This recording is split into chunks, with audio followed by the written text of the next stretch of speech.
আপনারা জানেন যে গত 30শে এপ্রিল 2024 তারিখে খুলনার বানরগাতি এলাকার একটি বাড়ি থেকে ভাড়াটিয়া ছদ্মবেশে একদল প্রতারক চক্র ওই বাড়ির মালিককে বশ করে কিছু স্বর্ণালংকার হাতিয়ে নিয়ে সটকে পড়ে।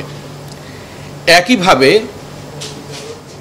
কুমিল্লা, নরসিংদী, চট্টগ্রাম, ঢাকা, যশোর এবং খুলনার বেশ কিছু জায়গায় এই একই ধরনের প্রতারণার কাণ্ড পরিলক্ষিত হচ্ছে। এই বিষয়গুলো আপনাদের মাধ্যমে বিভিন্ন পত্রপত্রিকায় ব্যাপক আলোচিত হয়েছে, ইলেকট্রনিক এবং প্রিন্ট মিডিয়ায় ফলো করে প্রচার হয়েছে এবং সামাজিক যোগাযোগ মাধ্যমে চাঞ্চল্যের সৃষ্টি করেছে। এর ফলে জনগণের মনেও একটা আতঙ্ক আর উদ্বিগ্নতার জন্ম দিয়েছে। এরই প্রেক্ষিতে এর সঠিক কারণ অনুসন্ধান এবং অপরাধের মূল খোঁজা এবং অপরাধীদের গ্রেফতারের জন্য র্যাব সদর দপ্তরের গোয়েন্দা শাখা এবং র্যাব 11-র একটি আভিযানিক দল গতকাল রাতে নরসিংদীর সদর থানার বাসাইল এলাকায় একটি অভিযান পরিচালনা করে এই প্রতারক চক্রের মূল হোতা এবং তার সহযোগীকে গ্রেফতার করে। গ্রেফতারকৃত অপরাধীদের নাম হচ্ছে মোহাম্মদ আলী হাসান সোহেল 53 এবং মোসাম্মদ সালমা। এরা দুজনেই কুমিল্লার দাউদকান্দি এলাকার অধিবাসী।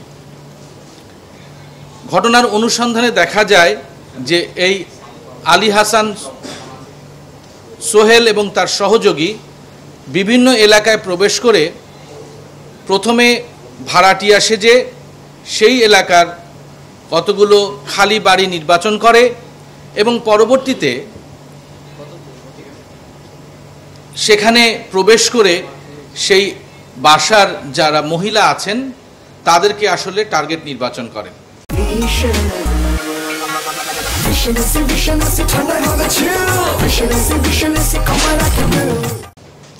এরপরে কিছু অগ্রিম প্রদানের মাধ্যমে তাদের বিশ্বস্ততা অর্জন করে। একই সাথে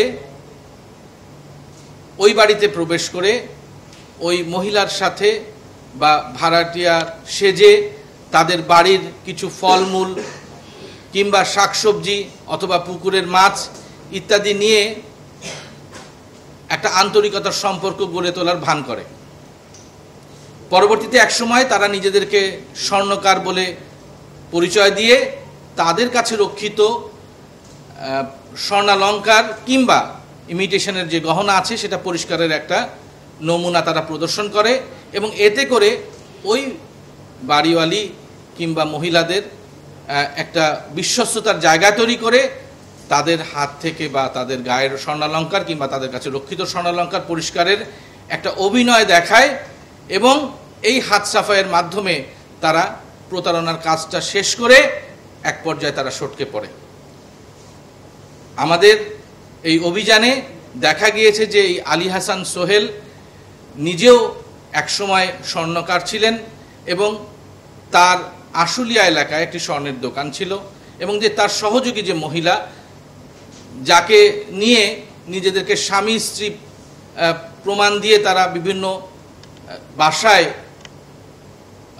ভাড়াটিয়া হিসেবে তারা নিজেদেরকে সেখানে ভাড়া নেবার একটা কাহিনী সাজাতো, তারা দুজনেই এবং তাদের সাথে আরও 7-8 জন মিলে এই প্রতারণার কাজটি গত 3-4 বছর ধরে করে আসছে।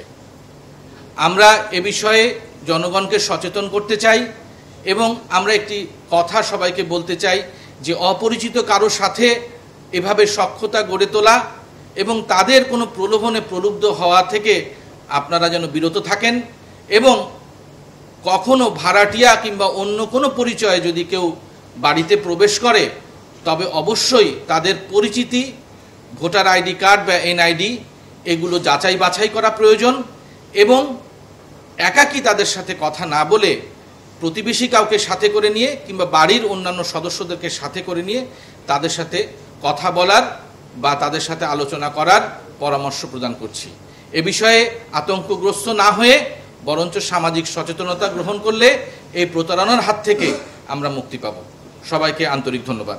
আচ্ছা, আমরা একটা গত 28শে এপ্রিল একটি ঘটনা ঘটে এবং 30শে এপ্রিল তারিখে খুলনার বানরগাতিতে সোনাডাঙ্গা থানায় একটা অভিযোগ দায়ের হয়, লিখিত অভিযোগ দায়ের করা হয়।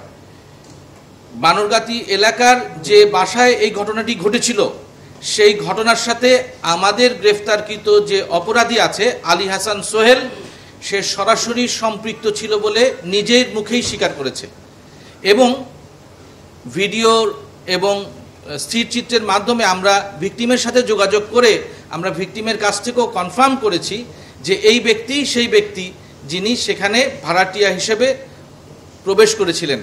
তবে এই প্রবেশের কালে তারা বিভিন্ন ছলচাতুরির আশ্রয় নেয়। মহিলা যিনি সাথে থাকেন তিনি সাধারণত বোরকা পরিহিত থাকেন, অনেক সময় তাদের মুখে মাস্ক থাকে যাতে সিসিটিভি কিংবা অন্য ফুটেজে তাদেরকে পরিষ্কার করে না দেখা যায়।